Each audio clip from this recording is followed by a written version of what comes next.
السلام علیکم۔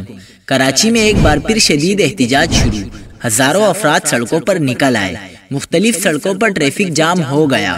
کیا آپ حالات حاضرہ سے آگاہی حاصل کرنا چاہتے ہیں؟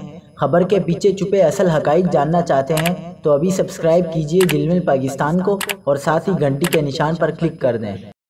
آپ کو بتاتے چلیں کہ سندھ حکومت کے سیاح بلدیاتی بل کے خلاف پاک سرزمین پارٹی سڑکوں پر نکل آئی۔ پاک سرزمین پارٹی نے وزیر اعلیٰ ہاؤس پر دھرنے کا اعلان بھی کر دیا۔ مصطفیٰ کمال کی کال پر حسن اسکوائر پر شدید احتجاج کیا گیا۔